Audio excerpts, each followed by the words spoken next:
D'accord, ça marche bien aimé. Faites-moi juste signe au cas où il y aurait des moments où vous ne m'écouterez pas. Parce que quand on coupe les micros après, il peut arriver que je me rende plus compte si on m'écoute toujours ou non. Ok. Si tu laisseras ton côté de message ouvert, tu verras en tout temps les réactions des gens et même les amens ou de tout seront écrits par message à côté. D'accord, comme ça, je vais mettre à côté les messages. Oui. Je pense que ça serait nettement mieux. Bon, mais je vais laisser alors la case du message.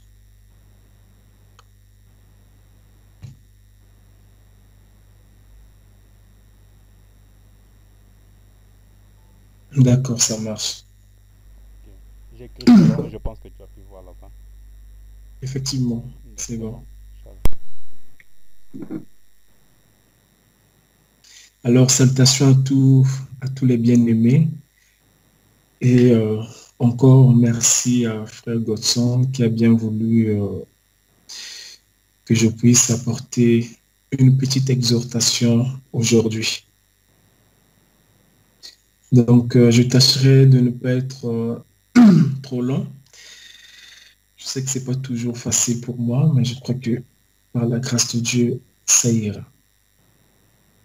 Donc, priez pour moi afin que Dieu m'aide, excusez-moi, afin que, je ne sais pas, est-ce que vous arrivez à bien m'écouter parce que il me semble que la fois où j'ai intervenu, la fois passée, mon volume n'était pas assez bon. Je ne sais pas si aujourd'hui c'est mieux.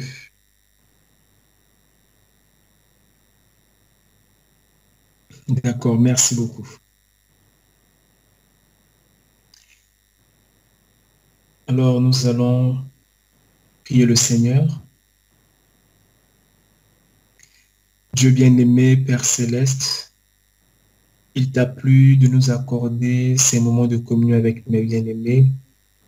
Ô Père céleste, tu avais connu ces moments dès avant la fondation du monde. Seigneur, nous nous remettons à toi et te prions, ô Dieu de gloire, de nous assister, ô Seigneur, de sorte que tout ce qui sera fait soit conforme à ta parole. Aide-moi à ne dire que ce qui est de ta parole et soutiens chacun de nous. Bénis le frère Godson ainsi que chaque bien-aimé de la Russie. Au nom tout-puissant du Seigneur Jésus-Christ. Amen.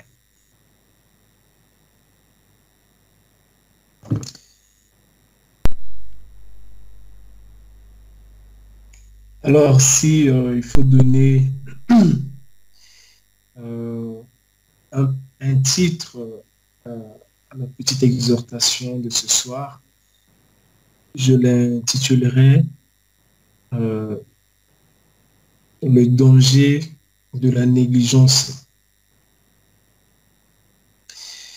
ou encore mieux, en m'appuyant sur l'écriture de Josué 18, je l'intitulerai plutôt Jusqu'à quand négligerons-nous de prendre possession des promesses de l'heure, ou jusqu'à quand négligerons-nous de vivre le message. Donc voilà un peu, je pense que ça parle encore mieux comme ça. Alors, je vous inviterai à lire avec moi dans le livre des Hébreux, à partir du verset, pardon, le chapitre 2, à partir du verset 1 jusqu'au verset 4.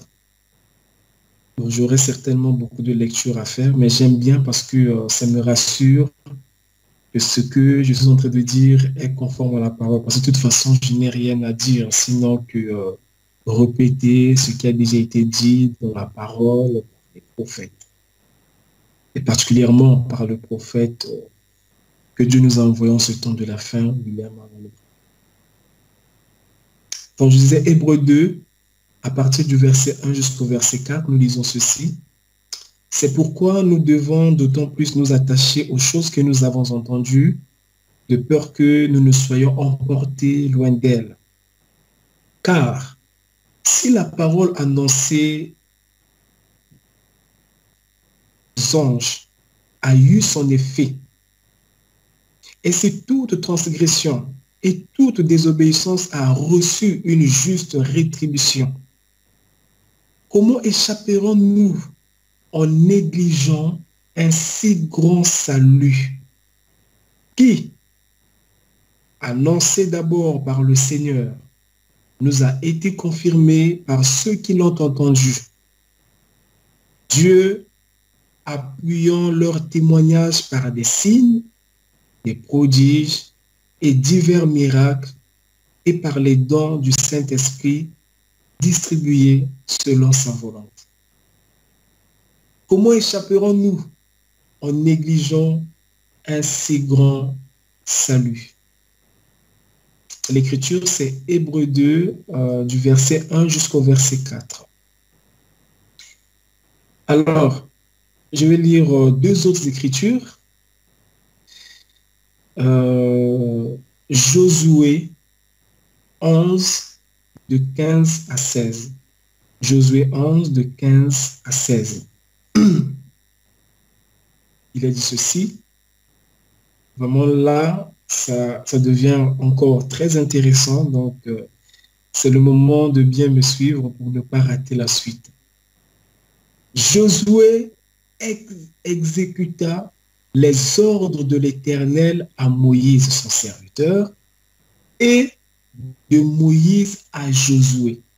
Il ne négligea rien de tout ce que l'Éternel avait ordonné à Moïse. Écoutez la suite. C'est ainsi que Josué s'empara du pays, de la montagne, de tout le Midi, de tout le pays de Goshen, de la vallée, de la plaine, de la montagne d'Israël et de ses vallées, depuis la montagne nue qui s'élève vers Séhir jusqu'à Baal, Gad dans la vallée du Liban, au pied de la montagne d'Hermon. Il prit tous leurs rois, les frappa et les fit mourir. Mais pour que Josué arrive à tous les exploits que nous venons de lire, il n'avait pas négligé tout ce que l'Éternel avait ordonné à Moïse. C'était donc en quelque sorte aussi le secret de ses victoires. Alors Josué 18, le verset 1. Toute l'assemblée des enfants d'Israël se réunit à Silo, et ils y placèrent la tente d'assignation. Le pays était soumis devant eux. Il restait 7 tribus. Il restait 7 tribus des enfants d'Israël qui n'avaient pas encore reçu leur héritage. Il restait 7 tribus des enfants d'Israël qui n'avaient pas encore reçu leur héritage. Tout comme aujourd'hui, nous avons encore parmi nous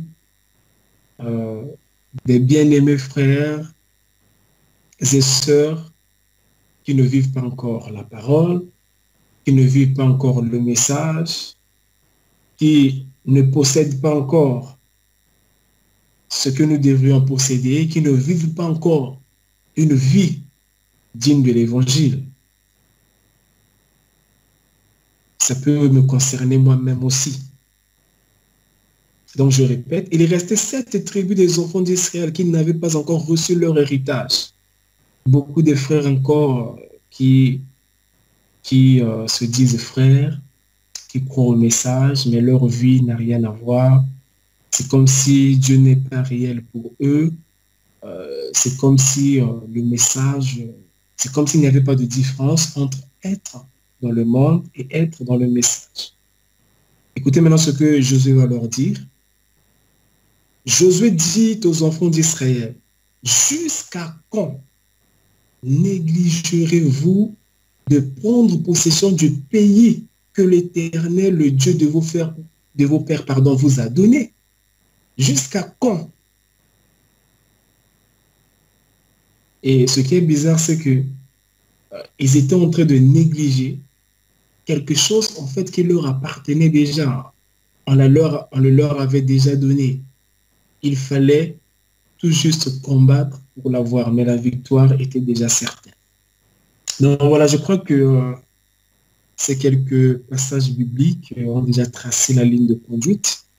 Par contre, j'aimerais revenir à l'écriture que nous avons lue, la toute première, et à partir de là, voilà, nous allons continuer. Donc, je vais la relire, Hébreux 2, à partir du verset 1 jusqu'au verset 4. Donc, si une personne n'a pas bien vu les détails, c'est le moment de se rattraper. C'est pourquoi nous devons d'autant plus nous attacher aux choses que nous avons entendues, de peur que nous ne soyons emportés loin d'elles. Ah oui, ça c'est la vérité. Quand on ne s'attache plus aux choses que nous avons écoutées, ce qui vient ensuite, c'est que nous nous éloignons loin de ces choses-là. C'est la raison pour laquelle les rappels sont toujours importants. Les principes du message, parfois nous les oublions parce que nous sommes tellement partis dans autre chose, nous avons dévié et voilà, nous vivons comme si nous n'étions pas dans le message. Nous sommes partis loin des choses que nous croyons, des choses qui sont le message de l'heure. Bon, c'est pas ça notre sujet de partage d'aujourd'hui. Alors je continue. Car si la parole annoncée par des anges a eu son effet, et si toute transgression et toute désobéissance a reçu une juste rétribution, donc, cette parole qui a été annoncée par les anges a eu son effet, et toutefois qu'elle avait été transgressée, cette parole, toute désobéissance a eu une juste rétribution. Écoutez encore attentivement. Comment échapperions-nous en négligeant un si grand salut qui, annoncé d'abord par le Seigneur, nous a été confirmé par ceux qui l'ont entendu? J'ai envie de dire pour nous-mêmes aussi, comment échapperions-nous en négligeant ce message du temps de la fin qui a été annoncé par le prophète William Marion Branham, dont Dieu a attesté le ministère, un ministère qui avait été confirmé par la colonne de feu, un ministère, un message qui avait aussi été prêché par un ange, le 7e ange, conformément à Apocalypse 10, 7. Comment échapperions-nous si nous négligeons ce message?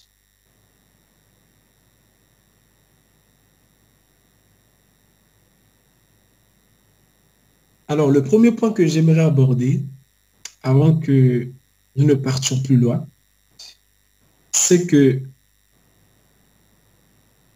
bon, je ne vais pas trop m'attarder sur les définitions de ce que c'est la négligence, sinon ça va prendre beaucoup de temps, mais en fait, pour juste donner une petite idée, nous parlons de la négligence, je parle dans notre cas, c'est-à-dire actuellement, nous parlons de la négligence dans le sens de ne pas vivre correctement le message ou de ne pas vivre correctement ce que nous connaissons être juste. De ne pas s'appliquer, de ne pas faire correctement ce que Dieu nous demande de faire. Donc, on va un peu sauter les définitions. Donc, je disais que j'aimerais tout d'abord parler des conséquences de la négligence. Parce que, bien aimé, chaque fois qu'il y a négligence, il y a toujours les conséquences qui suivent. Si tu es négligent, tu auras des conséquences, quel que soit le domaine.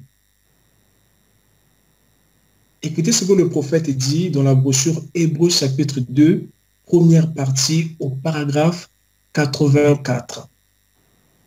Il dit, excusez-moi, certainement, comment échapperons-nous si nous négligeons une telle chose? Si vous négligez de manger, vous mourrez. Si vous négligez de prendre un virage, vous ferez un accident. Si vous négligez de traire une vache, elle tarira. Si vous négligez vos dents, vous devrez les faire toutes arracher. Certainement, vous payerez pour votre négligence. Si vous êtes négligent, vous payerez pour cette négligence, que ce soit dans le domaine physique ou dans le domaine spirituel. C'est la raison pour laquelle, bien-aimés, nous devons apprendre à ne pas toujours donner, même pas toujours, à ne pas donner la faute à Dieu quand quelque chose nous arrive même dans le domaine naturel. Il y a beaucoup de choses qui nous arrivent dans le domaine naturel qui ne sont en fait que le fruit de notre négligence.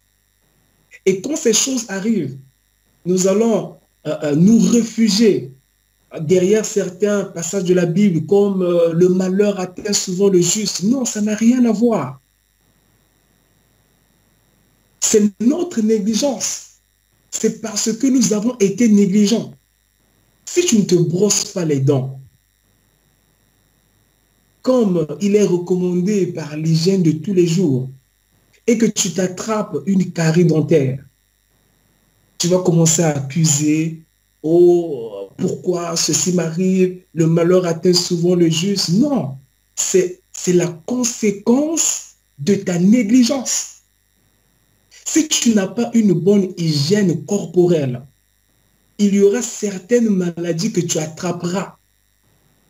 Ça n'a rien à voir avec le malheur qui atteint le juste. C'est le fruit de ta négligence. C'est parce que tu t'es négligé, tu n'as pas pris soin de ton corps. Ben, c'est tout à fait normal que tu puisses t'attraper certaines maladies. Donc, même dans le domaine naturel, la négligence a toujours des conséquences.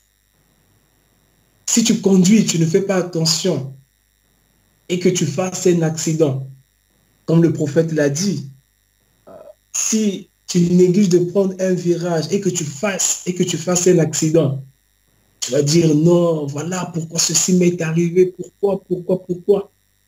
C'est le fruit de ta négligence. C'est parce que tu as été négligent. Et c'est la même chose pour les études. Si tu ne révises pas tes cours, tu ne révises pas, comment vas-tu accuser Dieu parce que tu n'as pas réussi à un examen? Parce que je sais que notre Dieu n'encourage pas la paresse. Si tu ne lis pas, tu ne révises pas tes cours, c'est tout à fait normal que tu puisses manquer ton examen. Si tu ne t'appliques pas dans ton travail, on t'a par exemple embauché quelque part et tu ne t'appliques pas, tu ne fais pas correctement ton travail. S'il arrivait qu'on puisse te licencier, tu vas commencer à parler certainement. Non, c'est parce que je suis fils de Dieu, c'est parce que. Non, c'est ta négligence. On t'a embauché quelque part, tu es chrétien, il faut que tu travailles correctement. D'autant plus que notre prophète nous a dit que quand nous faisons quelque chose, soit nous la faisons correctement ou nous ne la faisons pas du tout. Si tu ne peux pas faire correctement ce qu'on te demande de faire, alors ce n'est pas la peine de le faire. Parce qu'il y aura toujours des conséquences derrière. Oh là là, on pouvait rester longtemps là-dessus, mais on va continuer. Je vais lire dans la brochure Pourquoi, qui a été prêchée le 26 novembre 1960,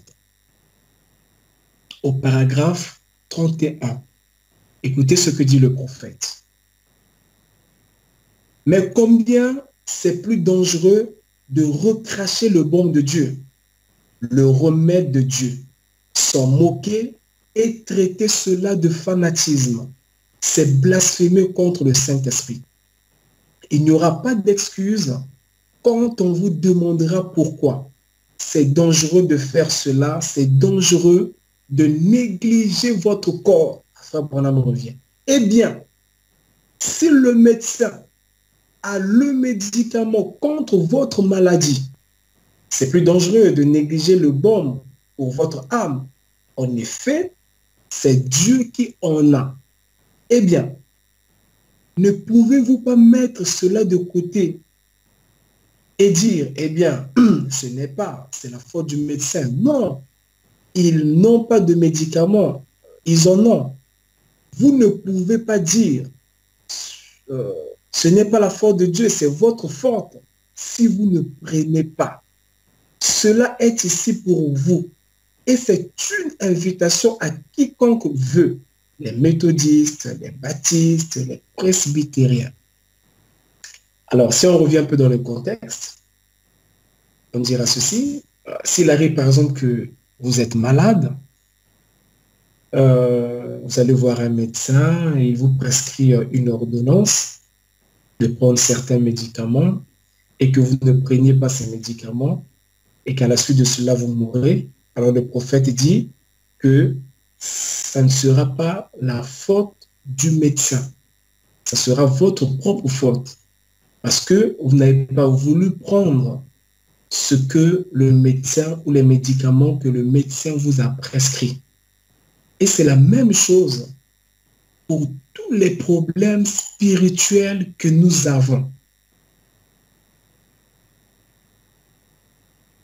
Pour tous les problèmes spirituels que nous avons, notre problème, c'est que nous ne voulons pas prendre le remède de Dieu.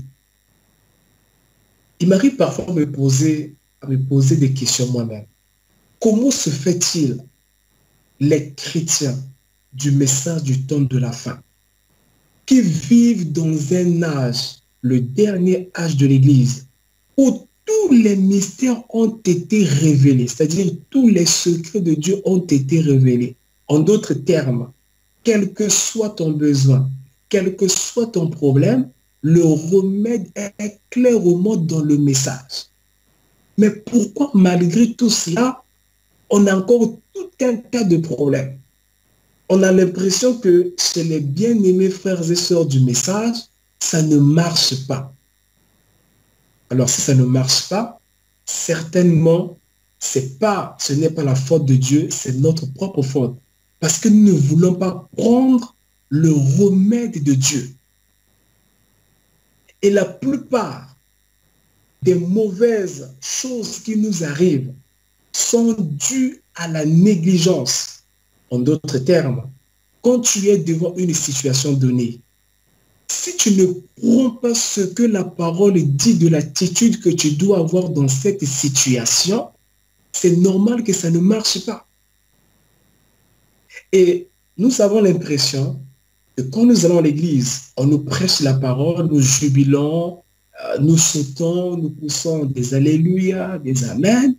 Mais quand on arrive devant une situation où nous devons mettre en pratique ce qu'on nous a prêché à l'église, nous faillissons. On te prêche à l'église.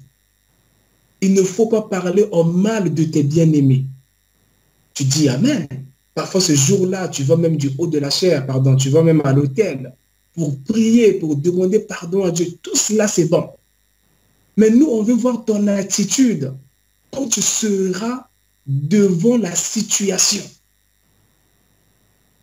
Et parfois, juste après qu'on ait écouté une prédication comme ça, nous sortons de l'église et nous continuons toujours avec la même vie. Combien de fois nous a répété que quelle que soit l'attitude qu'un bien-aimé peut avoir envers nous, nous devons toujours continuer à aimer ce frère-là. Quand on le prêche à l'église, tout le monde dit amen, tout le monde est content. Mais quand on arrive à la pratique, c'est là que nous faillissons.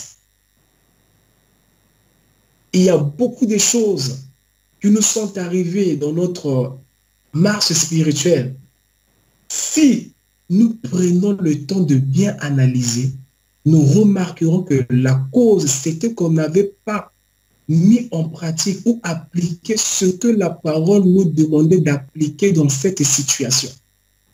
On a voulu faire les choses à notre manière, on a voulu se débrouiller seul, et voilà, ces choses nous sont arrivées. Nous ne devons donc pas être négligents. En d'autres termes, chaque fois que je suis devant une situation donnée, je dois toujours me poser cette question. Qu'est-ce que la parole dit que je dois faire dans cette situation?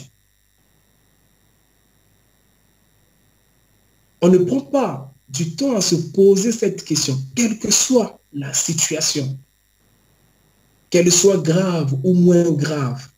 Ma question, qu'est-ce que la parole dit? Qu'est-ce que je dois faire conformément à la parole dans la situation dans laquelle je me retrouve actuellement?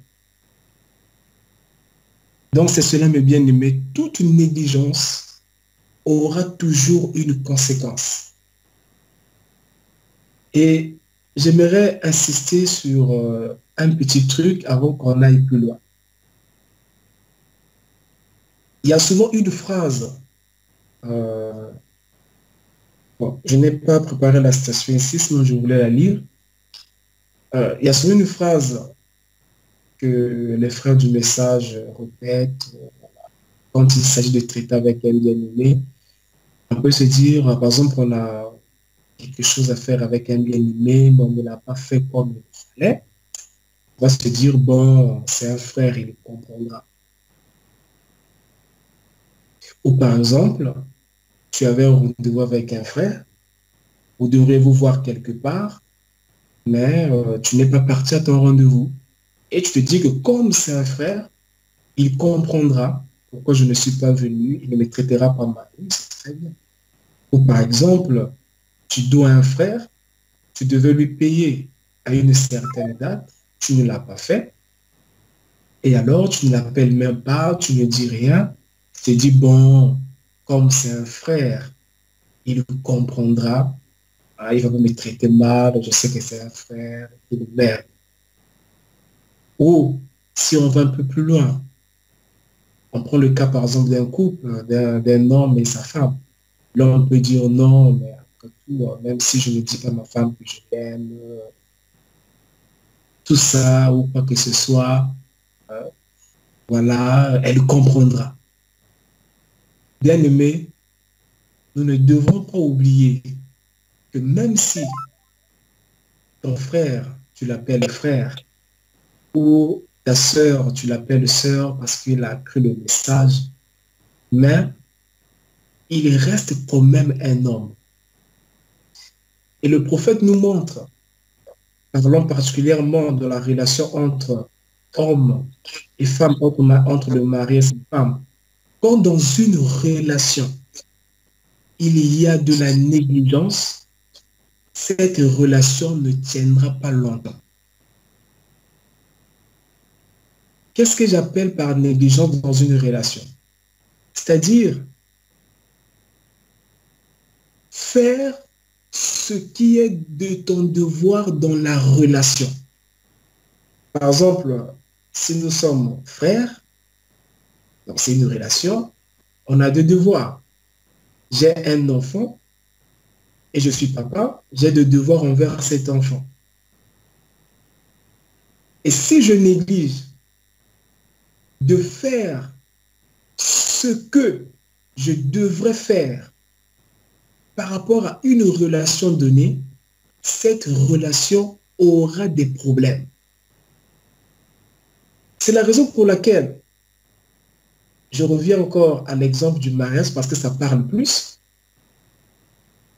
Parfois, on se pose des questions, mais comment se fait-il qu'un frère et une sœur, ils sont tous deux croyants de ce message, ils se marient, mais ils n'arrivent pas à s'entendre?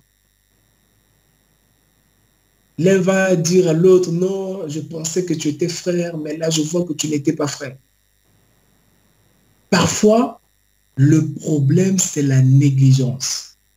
C'est-à-dire que l'homme ne fait pas ce qu'il devrait faire en tant qu'homme.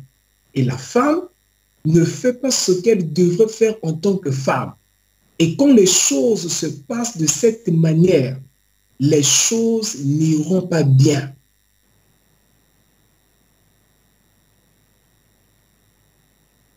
C'est comme un enfant, un papa avec son enfant. Il va exiger de l'obéissance à son enfant. Il dira non, la Bible a dit que enfants, obéissez à vos parents. Pourquoi toi tu ne m'obéis pas? Mais le papa oublie que la même Bible dit aussi, parents, n'héritez pas vos enfants. Si tu veux que l'enfant te soit obéissant parce qu'il est enfant et parce que c'est son devoir en tant qu'enfant, toi aussi en tant que papa, fais ton devoir. Et à ce moment-là, les choses marcheront bien. Si tu exiges à ta femme de la soumission, parce que c'est la Bible qui le dit, mais la même Bible dit aussi que toi, en tant que mari, tu dois aimer ta femme. Bon, j'espère que vous m'avez compris, c'est tellement profond cette partie que si je continue, je vais trop m'attarder sur cela. Mais en bref, tout ce que je voulais dire, quelle que soit la relation que vous entretenez avec une personne, ne négligez pas vos devoirs dans cette relation. Sinon, la relation aura des problèmes. Alors, un autre point, la négligence peut être la cause des choses qui ne vont pas dans nos vies. C'est-à-dire, tu peux avoir un problème dans ta vie ou quelque chose qui ne marche jamais. Ou par exemple, une maladie pour laquelle tu n'arrives pas à trouver la guérison. Tu vas chercher les causes partout. Tu vas accuser les sorciers, mais le problème ou la cause, c'est que tu avais négligé quelque chose. Écoutez tout d'abord ce que la Bible dit. Et après, nous allons lire aussi le prophète. Jérémie 48, 10. Jérémie 48, 10. La Bible dit ceci. Maudit soit celui qui fait avec négligence l'œuvre de l'Éternel. Maudit soit celui qui éloigne son épée du carnage. Vous écoutez bien? Maudit soit celui qui fait avec négligence l'œuvre de l'Éternel. Et mes bien-aimés, laissez-moi vous faire remarquer qu'ici, ce n'est pas la malédiction d'un homme, mais c'est la malédiction de Dieu. C'est Dieu qui dit que quand tu fais son œuvre avec négligence, tu es maudit. Et nous citons souvent l'Écriture qui dit que la parole de Dieu ne peut pas lui revenir à Dieu si elle n'accomplit pas le but pour lequel elle avait été prononcée. Et ça aussi, c'est la parole de Dieu. Ce n'est pas seulement dans les bonnes choses, c'est dans tout. Si tu négliges l'œuvre de l'Éternel, si tu fais l'œuvre de l'Éternel avec négligence, il y a une malédiction derrière. Écoutez ce que le prophète va dire. Et parfois, je me pose la question, avec toute la négligence que nous avons eue, combien de fois avons-nous été maudits? Le prophète dit dans la brochure, vous croyez maintenant ou croyez-vous maintenant? Au paragraphe 53. Il dit ceci. Frère Robert prie pour les gens selon la manière que Dieu lui a révélé pour le faire. Moi, je le fais selon la manière que Dieu m'a révélé de le faire. Vous voyez? Alors, c'est vraiment long. Mais j'aime bien savoir ce que je suis en train de faire. Et avant de condamner un esprit satanique, et ainsi de suite, J'aime d'abord savoir si c'est dans le plan légal de Dieu. C'est de Dieu. C'est comme le dit frère Bosworth. Jésus-Christ est mort pour tout le monde. C'est juste. Ensuite, si vous vivez au-dessus de tout reproche et faites ce qui est juste, à ce moment-là, Satan doit vous relâcher. Alors, écoutez attentivement cette partie.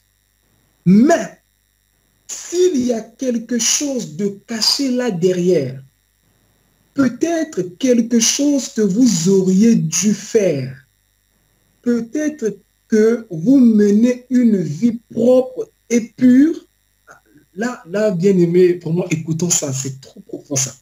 Le prophète dit, peut-être que vous menez une vie propre et pure, donc tu mènes une vie propre et pure, tu ne vois rien, mais Dieu vous a révélé quelque chose à faire que vous avez négligé de faire. Dieu vous le retiendra jusqu'à ce que vous retourniez mettre cela en ordre. Que ce soit quelque chose que vous auriez dû faire ou quelque chose que vous ne devriez pas faire. Voyez-vous ce que je veux dire? Bien et moi, quand j'ai lu ça, ça m'a beaucoup marqué. Le prophète dit, il peut arriver que vous vivez une vie pure et propre. Mais parce que Dieu vous avait révélé quelque chose à faire, mais vous ne l'avez pas fait, ou que Dieu vous avait dit de ne pas faire quelque chose, mais vous l'avez fait, Dieu vous retiendra cette chose-là jusqu'à ce que vous reviendrez pour mettre cette chose en ordre. Oh, je me pose une question. Maintenant, pour les frères qui ne prennent pas le temps d'analyser leur vie, comment sauront-ils là où ils avaient négligé quelque chose que Dieu leur avait demandé de faire? Je pense que c'est le moment que nous rappelions ce principe qui est bon pour tout chrétien, de prendre du temps, se retrouver seul et de regarder sa vie par rapport à la parole. Parce que quelqu'un me dira, mais frère Shadrach, peut-être que j'ai fait quelque chose, mais je ne me souviens plus. Comment le saurais-je? C'est facile de le savoir, mais seulement pour que Dieu te le révèle, pour que Dieu te révèle, te révèle la chose, il faut que tu sois dans la condition appropriée pour cette révélation.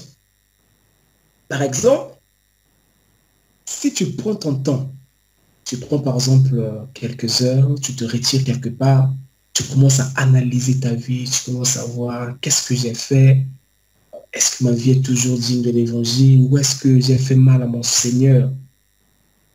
Parfois, juste en te posant des questions comme ça, il y a quelque chose qui va tomber dans ta pensée. Tu vas même être surpris comment cette chose t'est revenue alors qu'il y a des années que tu avais fait cette chose-là. Qu'est-ce qui fait que la chose tombe à ce moment? C'est parce que tu es dans l'atmosphère appropriée. Parce que toute personne qui s'approche de Dieu sincèrement pour connaître là où ça ne va pas, je ne vois pas pourquoi Dieu ne va pas lui révéler la chose. Mais notre problème, comme le dit le prophète dans la brochure Écoutez sa voix, nous disons souvent, mais moi Dieu ne me parle pas. On a dit, c'est nous-mêmes. Nous ne donnons pas à Dieu l'opportunité de nous parler. Nous sommes trop occupés, on n'a pas le temps. Même quand nous prions, c'est des prières éclairs. On a du temps que pour regarder les films, pour regarder les séries, mais pas de temps à consacrer à Dieu. Oh là là. Il ne faut pas que je fasse comme si je prêche, sinon ça va aller loin. Il faut que je me ressaisisse. Donc, bien aimé, ne négligeons rien. Nous négligeons le message quand nous ne les vivons pas correctement. Pourtant, Dieu nous a fait grâce d'avoir un message si profond où nous avons tout. Bien-aimés, je sais que vous le savez, mais permettez-moi de vous le répéter. Quel que soit le problème que vous avez, la solution est dans le message. Vraiment, je pèse bien mes mots, je dis bien, quel que soit le problème, quel que soit le problème, quel que soit le problème. Notre problème, c'est que nous ne lisons pas beaucoup la parole. Et souvent, ce que nous voulons, c'est que nous allons vers Dieu, Seigneur, parle-moi sur ce que je vais faire. Oui, Dieu parle. Mais le prophète dit que Dieu parle pour des choses qui ne sont pas écrites directement dans la parole. Si Dieu a déjà dit quelque chose dans la parole, alors ce n'est pas la peine qu'il puisse te la répéter. C'est à toi de mettre en pratique ce que la parole dit. Parce que tu n'es pas un prophète pour que la parole vienne à toi. Alors qu'il y a beaucoup de situations que nous avons, il y a d'autres personnes, soit dans la Bible ou dans l'histoire du message, qui ont vécu ça. Mais comme tu ne lis pas, comment tu le sauras? Or, si tu lis, tu ne vas appliquer que ce que Dieu avait demandé à ces personnes-là de faire quand elles étaient dans cette situation.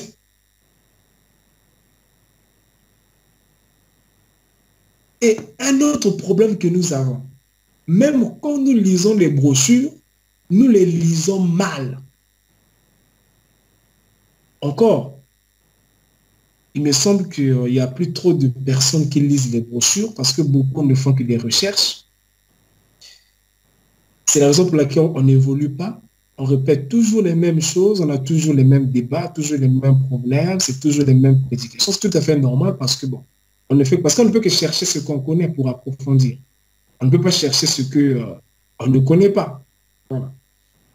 Et comme on ne fait que chercher, voilà, il y a un sujet sur Facebook, tu pars taper dans le table, tu tapes le mot, tu as toutes les citations, tu parles de potions, le frère là connaît la parole. Bon. Alors que ce n'est pas vraiment ça, tu ne connais pas vraiment la parole.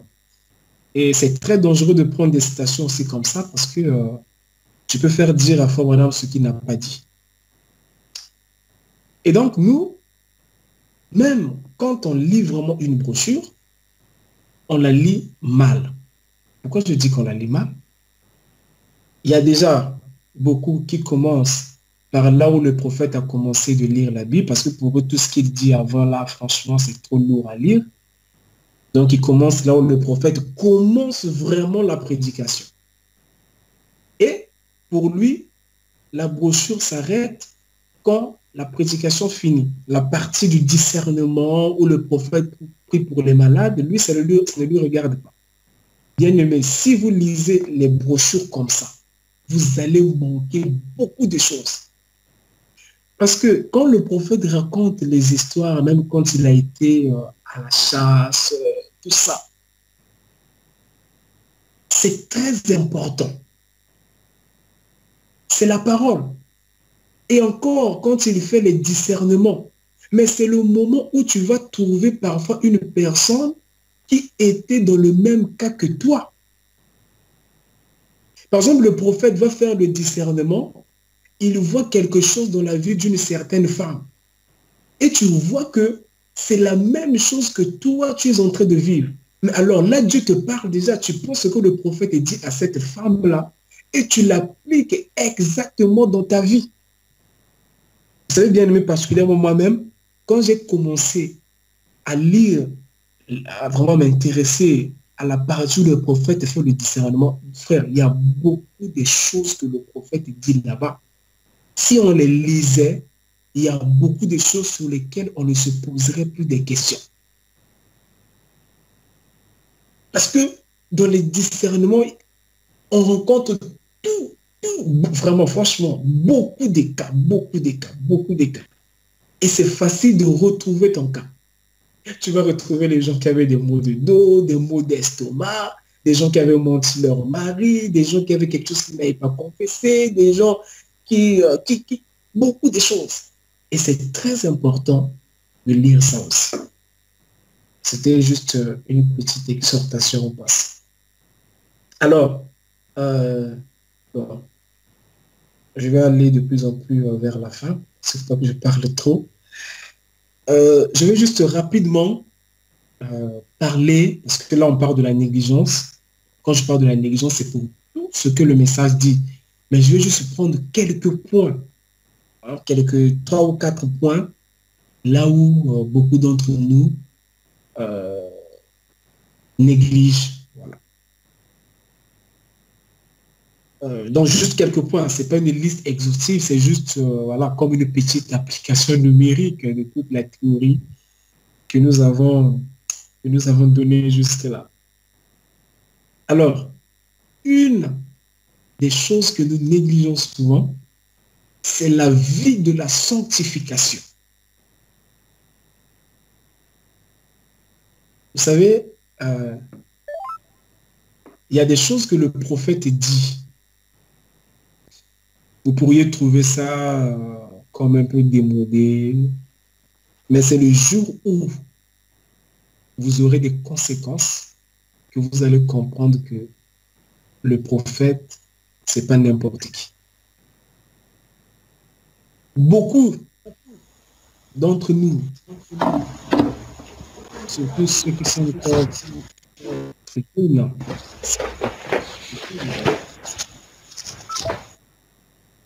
jeunes célibataires, sont tombés dans la fornication tout simplement parce qu'ils ont négligé ce que le prophète dit. Quand frère Branham me dit, frère, fouillez les femmes, éloignez-vous. Bon, nous, on trouve ça normal, non, voilà. Mais quand tu le fais, les conséquences se suivront. Aujourd'hui, quand on dit fouiller, ça ne veut pas dire que les sœurs sont mauvaises, mais voilà, je veux dire, vous retrouvez un frère et une sœur seuls dans un endroit, voilà, pas bien, voilà, dans un endroit vraiment à risque, tout ça. Vous pouvez le faire aujourd'hui, demain, ça passe après-demain. Mais un jour, le diable vous tentera. Et après, vous allez gaspiller votre témoignage juste par un petit désir de quelques minutes. Voilà. Vous faites tomber toute votre expérience chrétienne. Et tout ça, c'est à cause de la négligence. Il y a des choses que nous entendons actuellement dans le message qu'on n'entendait pas à un certain moment, tout simplement parce que à ce moment-là, on insistait tellement sur ces principes-là. Mais aujourd'hui, on les néglige, c'est la raison pour laquelle on voit tout ce qu'on voit aujourd'hui. Alors nous devons revenir au principe du message. Et il y a beaucoup de choses encore pour nous les jeunes qui nous arrivent. Parfois, un frère va dire non, j'arrive pas, l'esprit de la convoitise, ceci, une vie de souillure, ainsi de suite. Mais tout ça, nous en sommes nous-mêmes l'auteur. Par exemple, en regardant les films souillés, les films pornographiques. En regardant même ce qui n'est pas un film pornographique, parce que tu peux regarder juste une série,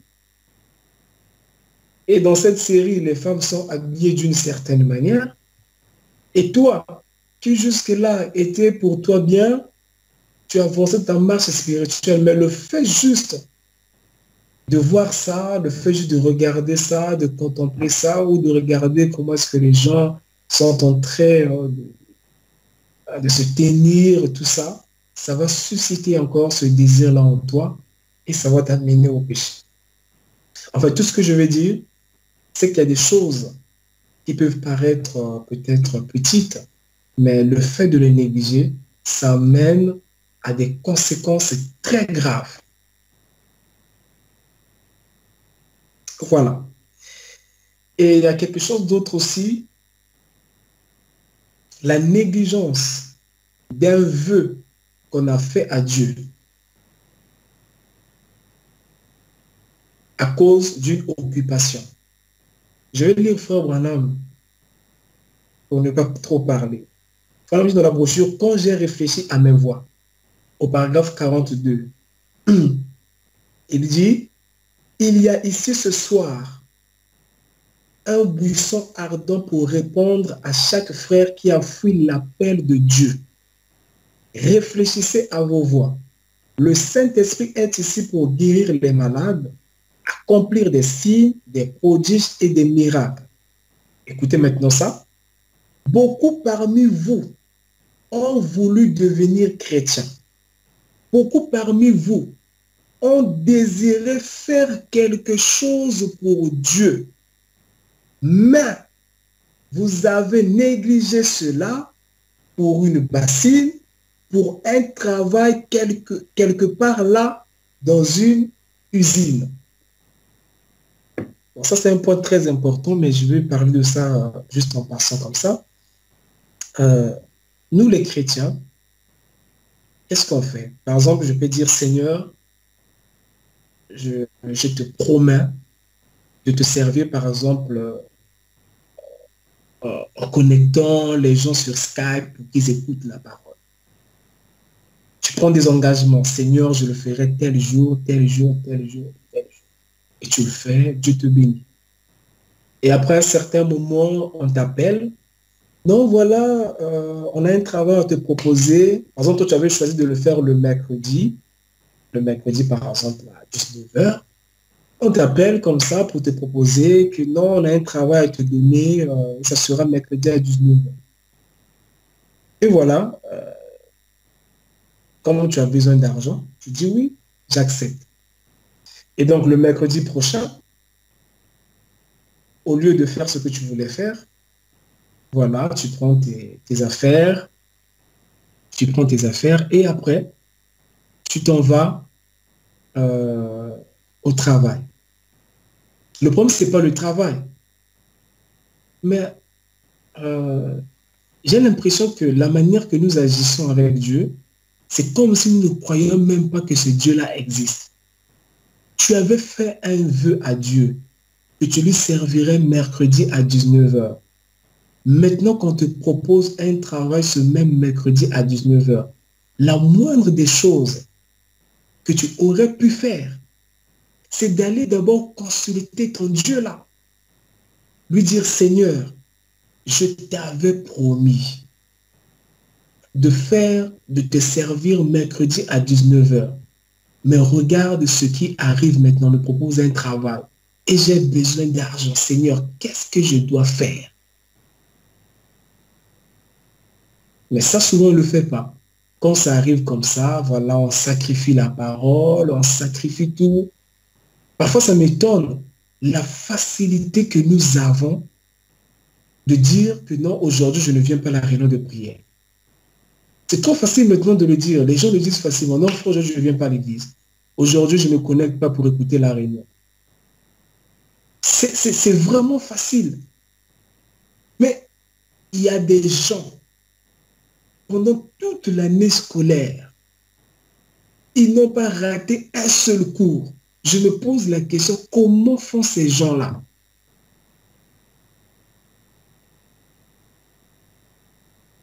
Et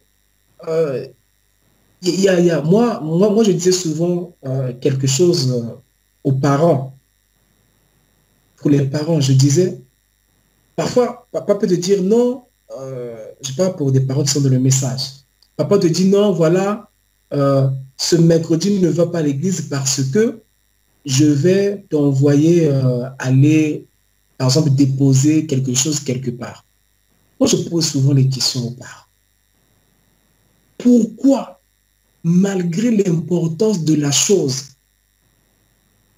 vraiment, je ne sais pas, Jusque-là, je n'ai jamais vu un parent qui dit à son fils, voilà, demain ne va pas à l'école parce que je vais t'envoyer aller faire quelque chose. Non. Comme le papa sait qu'il ira à l'école, donc le papa va chercher un autre moyen pour faire la chose parce que pour lui, l'enfant ne doit pas manquer son cours.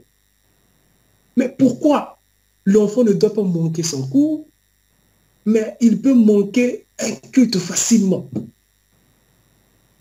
Il y a quelque chose qui ne va pas. Pourquoi, quand on te propose une chose à faire pendant les heures de ton cours, tu refuses? Mais quand on te propose une chose à faire aux heures du culte, tu acceptes facilement. Tout cela parce que on ne saisit pas l'importance d'aller écouter la parole de Dieu. Vraiment, c'est très facile, très facile. J'ai remarqué quand, par exemple, on fait un groupe pour que nous puissions partager sur la parole de Dieu. Le premier jour, c'est bon. Mais au fur et à mesure que les jours passent, tel frère, ah, frère, moi, je ne serai pas là aujourd'hui. Tel frère, moi, je ne serai pas là aujourd'hui. Moi, je ne serai pas là jusqu'à ce que le groupe va mourir. Qu'est-ce qui ne va pas avec nous? Pourquoi nous avons tant de négligence pour les choses qui concernent la parole? Donc voilà, je vais continuer.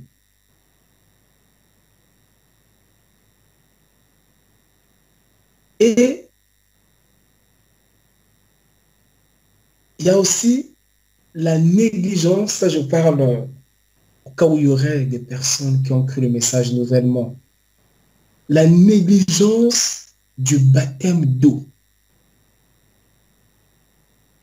Il y a beaucoup de frères et de sœurs qui fréquentent une église du message depuis un certain moment.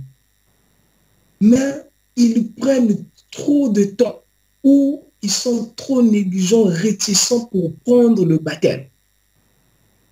Parce que, laissez-moi vous dire que si vous ne faites même pas le minimum de prendre votre baptême d'eau, vous n'avez pas encore accepté Jésus-Christ.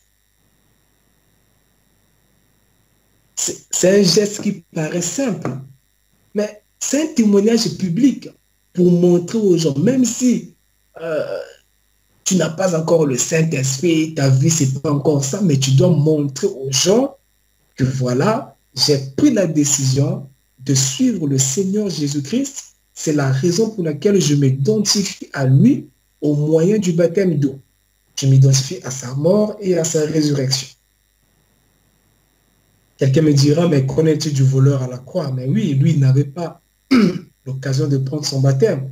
Je vous poserai la question, connais-tu de Jésus-Christ? Alors lui, qui était parfait, mais il a accompli toute justice. Alors c'est très important, s'il arrive que vous avez cru le message, vous fréquentez l'église du message, il faut prendre son baptême parce que c'est très important.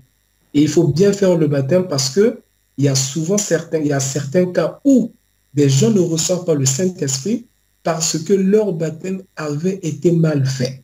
Et quand c'est mal fait, vous allez continuer, ça ne marchera pas.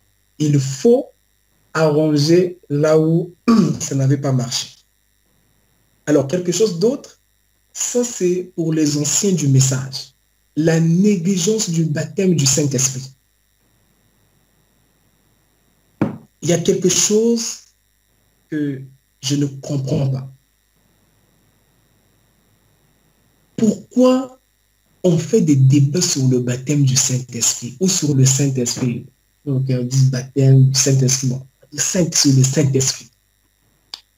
Pourquoi trop de débats? Celui-ci, bien aimé, j'ai envie de dire, l'une des causes pour lesquelles les gens reçoivent difficilement le Saint-Esprit, c'est les prédicateurs. Les prédicateurs ont tellement compliqué le Saint-Esprit. Dieu voulant, si un jour Dieu nous donne l'occasion, on va parler un peu de ça. Ils ont tellement compliqué. Alors que Frère Branham dit, Aujourd'hui, vous allez voir des gens, l'autre va dire avec sensation, l'autre sans sensation. Est-ce que moi, ce qui m'intéresse, c'est sans sensation ou avec sensation? Frère Branham dit que quand on recherche le Saint-Esprit, ce qui nous intéresse, c'est de la voir. Quelle que soit la manière qu'il va venir, ce n'est pas mon problème. Et quand un pasteur est en train de prêcher aux gens, non, baptême du Saint-Esprit sans sensation, sans sensation, sans sensation. Alors, peut-être que pour un certain frère, pour lui, ça devait être avec sensation. Mais comme on l'a programmé de cette manière, il n'aura jamais le Saint-Esprit. Et si quelque part aussi on dit non, il faut sensation, il faut ceci, il faut ceci, mais peut-être qu'il y a quelqu'un qui va recevoir ça sans sensation là-bas. Et quand vous insistez trop avec sensation, quand une personne recevra ça sans sensation, il ne se rendra même pas compte parce qu'il va nier son Saint-Esprit parce qu'on lui avait dit que ça doit seulement être avec sensation. Bien aimé, ça vraiment c'est pour les prédicateurs. Prédicateurs, ne nous compliquez pas la vie. Amenez-nous au baptême du Saint-Esprit. Que je parle en langue, que je ne parle pas en langue, que ça soit sensation, sans sensation, quoi que ce soit, je veux le Saint-Esprit. Bien aimé, je me dis une chose, que le jour de l'enlèvement, beaucoup de frères vont pleurer. Et il y a même des frères, ils savent qu'ils n'ont pas le Saint-Esprit, mais ils veulent à tout prix se justifier pour trouver, je ne sais pas quoi, pour montrer qu'ils ont le Saint-Esprit. Frère, qu'est-ce que tu gagnes? C'est pour ton bien. Si tu n'en as pas, ce n'est pas une question de honte. C'est pour ton bien. Bon, excusez-moi, je prends un peu l'option de la prédication. Comprenez-moi. C'est pas ce que je voulais, mais ça va comme ça. Je vais un peu me ressaisir. Donc, c'est cela, bien aimé. Si tu sais que tu n'as pas le Saint-Esprit, ce n'est pas la peine de commencer à truquer les citations juste pour que tu puisses montrer que tu en as. C'est pas ça. Vous allez voir que la plupart des gens qui disent que non, sans sensation, ces gens-là, ils n'ont pas le surnaturel. Donc, en fait, ce qu'ils disent là, ce n'est pas parce que c'est la parole, c'est juste pour avoir une couverture. Hein? Non, frère. Quand on veut quelque chose, on la cherche sincèrement. Tu n'as pas le Saint-Esprit, ce n'est pas une honte. Dis, bien-aimé, priez pour moi pour que j'ai le Saint-Esprit. Ce n'est pas une question de honte, c'est tout à fait normal. Et n'oubliez pas, le prophète dit, dans l'action, et la réaction à une action, sans le Saint-Esprit, vous n'irez pas dans l'enlèvement. Et ce point,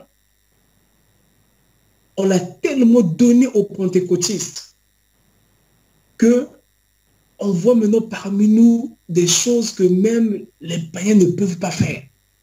Comment on peut donner le Saint-Esprit aux pentecôtistes? Ça ne leur appartient pas, ça nous appartient, nous. J'ai l'impression que nous, les frères du message, on a tout donné aux pentecôtistes. Je me pose même la question, qu'est-ce qu'il nous reste?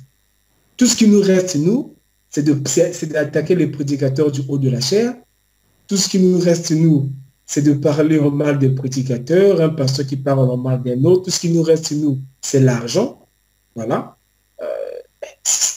C'est pas normal. C'est pas normal, frère.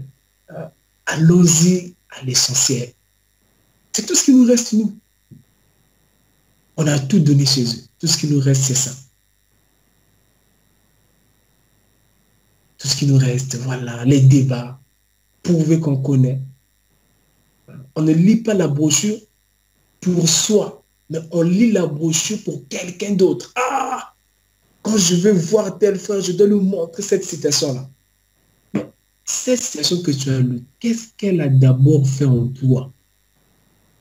J'aime bien un frère qui viendra me montrer une citation avec une expérience derrière. Ah, bien aimé, quand j'avais lu ça, cette citation a fait ça dans ma vie. Et je crois que ça aura aussi le même effet sur toi. C'est la raison pour laquelle je te la partage.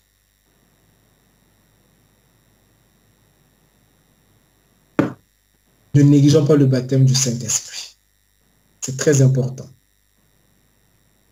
Et autre chose, la négligence dans l'habillement et dans la décence. Là, ça concerne surtout les sœurs.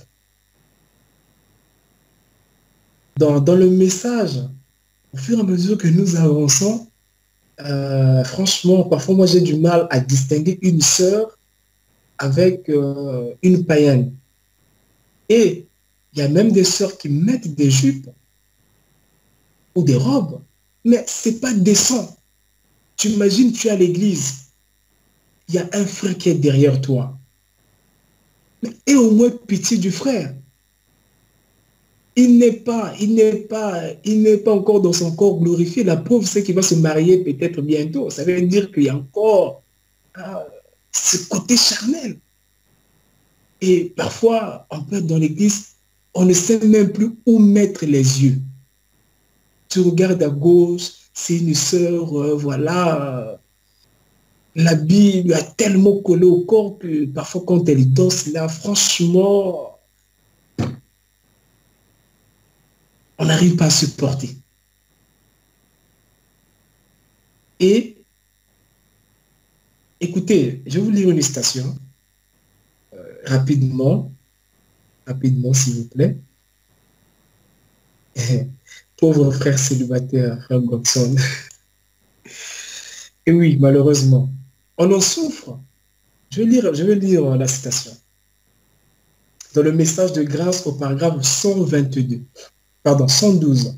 Message de grâce, paragraphe 112. Considérez David. Comment a-t-il pu faire? Une fois, il est entré dans une fosse et a tué un lion. Comment David pouvait-il prendre la femme d'Uri, la belle Bathsheba, alors qu'il avait avec lui 500 femmes? Mais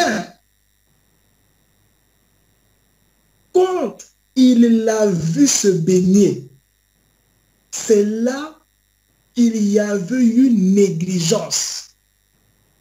Hein? C'est-à-dire que Bathsheba, quand elle se baignait, c'est là qu'il y avait eu une négligence. Il dit, eh bien, elle avait simplement oublié de baisser les stores pendant qu'elle prenait son bain. Alors qu'elle savait que le roi faisait une promenade, passant par là tous les jours, là au-delà de ce mur. J'aurais envie de dire aux sœurs, pourquoi s'habiller indécemment alors qu'à l'église, vous savez bien qu'il y a des frères aussi là-bas. Et qu'on se voit tous les jours à l'église, un jour de culte. Le prophète continue, il dit, au paragraphe 113, voilà le problème. Je ne pense pas qu'aujourd'hui les femmes si négligentes, ou si, eh bien, elles sortent carrément nues, c'est tout, dans les rues, portant des sales petits vêtements. C'est une disgrâce. Et ensuite, elles se demandent pourquoi les hommes sifflent. Eh bien, elles le font pour qu'ils sifflent et fassent des histoires. Elles le savent. Elles ont assez de bon sens pour savoir cela. Elles font cela simplement parce qu'elles aiment cela. Cela est en elles. Dites-leur qu'elles sont immorales et elles pourront le contester. Mais il se peut qu'elles ne soient pas immorales. Elles peuvent être tout aussi pures que le lys du point de vue sexuel. Mais souvenez-vous, elles sont empreintes d'un esprit du diable qui envoie quelques hommes en enfer. Sœurs, ne nous envoyez pas en enfer. Rappelez-vous, la Bible dit, quiconque regarde une femme pour la convoiter a déjà commis adultère avec elle. On peut se poser une question. Dans les églises du message, combien d'adultères se commettent chaque dimanche? C'est profond ça. Combien d'adultères dans l'église se commettent chaque dimanche? Paragraphe 114. Et rappelez-vous, sœurs, que vous répondrez pour avoir commis adultère, bien que de toute votre vie, vous ne l'ayez jamais réellement commis. Mais ce pécheur qui vous a regardé à cause de la façon dont vous êtes habillé sera coupable d'adultère. Vous répondrez au jour du jugement pour avoir commis adultère. Wow.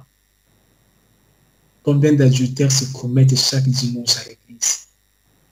Et certaines sœurs, j'imagine leur dossier de convoiteurs, de personnes qui leur ont convoité et pour lesquelles elles devront répondre au jugement. J'imagine comment est cette liste. Tout cela à cause de la négligence dans l'habillement. Ce qui est parfois malheureux, quand la sœur s'habille, elle sait bien que la manière que je me suis habillé là, si un frère voit, il ne sera pas à l'aise. Elle sait. Mais on le fait quand même pour montrer sa beauté, pour montrer qu'on a de belles formes, qu'on a ceci, qu'on a cela. Voilà, et on tombe dans le péché en agissant de cette manière-là. N'oubliez pas, le prophète a toujours insisté que le corps de la femme est sacré. S'il vous plaît, nos sœurs Bathsheba, aidez-nous, les frères David, on est tombé. Alors, je vais terminer.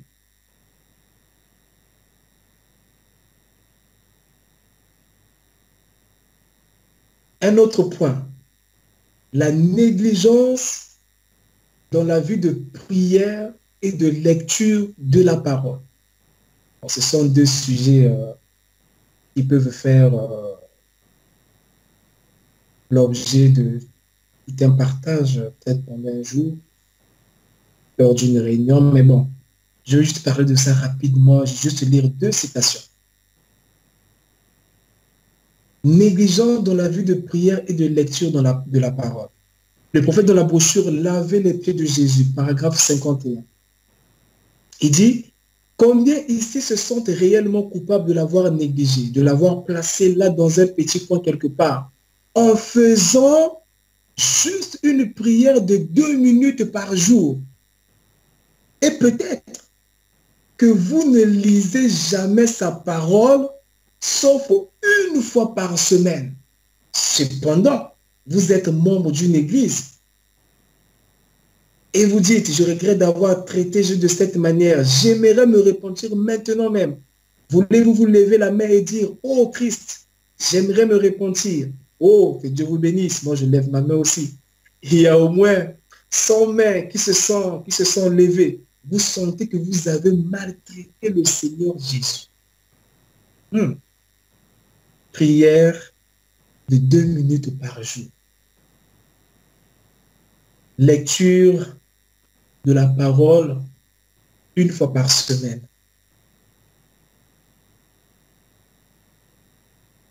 Ça, et encore une fois par semaine, il y a des gens qui ne font même pas mieux. Il y a des gens, c'est peut-être, je ne sais pas comment, peut-être même une fois par mois. Mais le prophète ici appelle ces gens-là à venir se repentir et mettre leur vie en ordre. Je vais terminer parce que là, je vais déjà faire 1 heure là. Je vais lire une dernière citation dans la brochure Pourquoi. Prêché le 28 janvier 61, au paragraphe 79. Le prophète dit, maintenant, à vous qui voulez que la joie de votre salut soit renouvelée. Certainement, il y a quelqu'un parmi nous qui le veulent comme moi. Et à vous, quelque part, vous avez perdu la joie. Réfléchissez à ce que vous avez fait. Le prophète, maintenant, va donner quelques pistes. Avez-vous négligé la réunion de prière? Avez-vous négligé la lecture de la Bible? Avez-vous négligé la prière à la maison? De demander la bénédiction à table? Le prophète dit, ne faites jamais cela. Dans tout ce qu'il a cité, là, négliger la réunion de prière, négliger la lecture de la Bible, négliger de prier à la maison, négliger de prier avant de manger, ne faites jamais cela. Oh là là, cela n'est pas tellement convenable aux chrétiens. Peu importe où vous êtes, inclinez la tête et priez. N'ayez pas honte de lui. Priez n'importe où, voyez? Et si jamais, là où vous avez laissé cette joie, quelle que soit la chose qui a ôté cette joie, quelle que soit la petite racine d'amertume qui s'est infiltrée,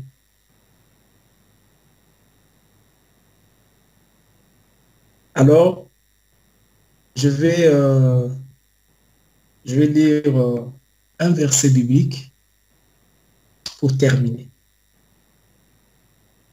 2 Chroniques 29, 11. Et je vais vous laisser peut-être que vous allez prendre un moment de prière. 2 Chroniques 29, 11.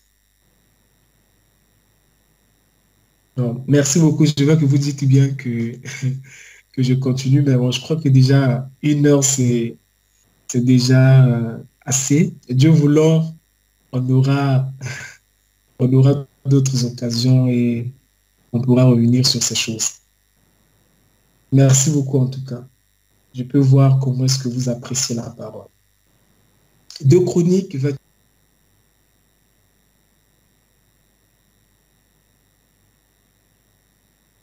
Je ne sais pas, frère Godson, juste après, vous allez prier. D'accord. Donc, si on peut écouter ce verset biblique déjà dans la prière, ça sera très bien.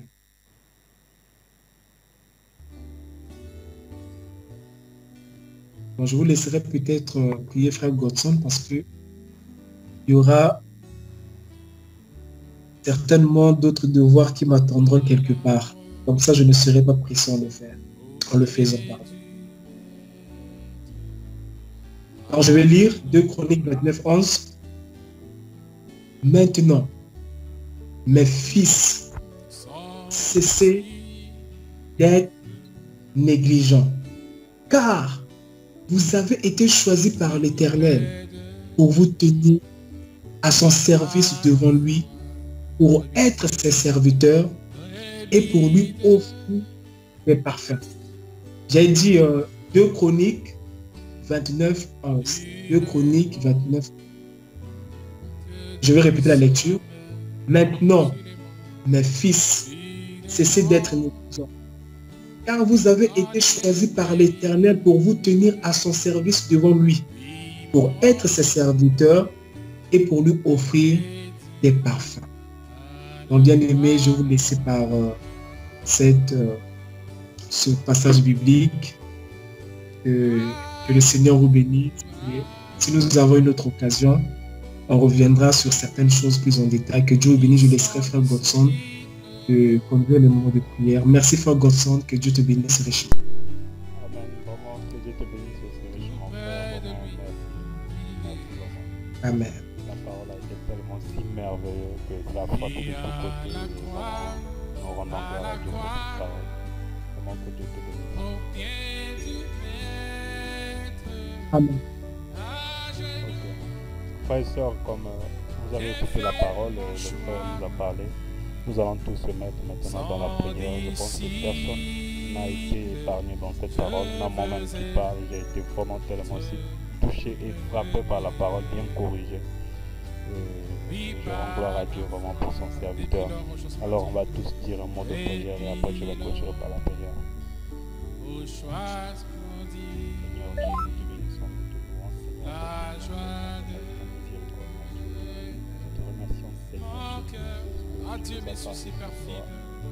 Oh Dieu, tu es merveilleux, tu vois, Seigneur, comment tu te soucies, Seigneur, de nous, tu nous parles, tu vois là où est le problème, tu inspires ton nom, Seigneur, tu nous parles, Seigneur, c'est comme si tu étais ici avec nous, c'est comme si tu savais ce que nous sommes en train de vivre.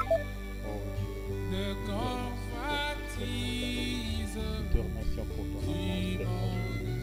Nous te remercions, Seigneur, pour le temps de ton Saint-Esprit qui veille sur nous. Nous sommes retrouvés dans le mal, voilà pourquoi il nous a avertis.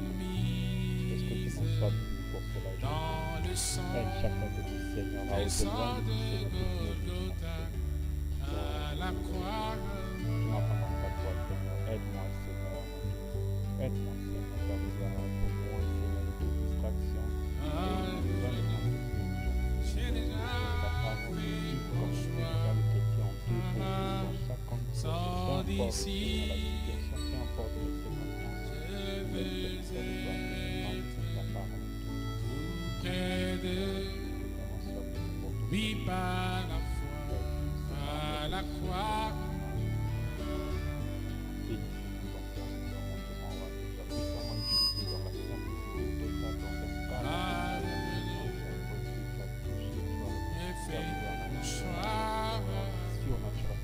Sans disciple, je veux être tout près de lui par. Que le Seigneur tous ensemble.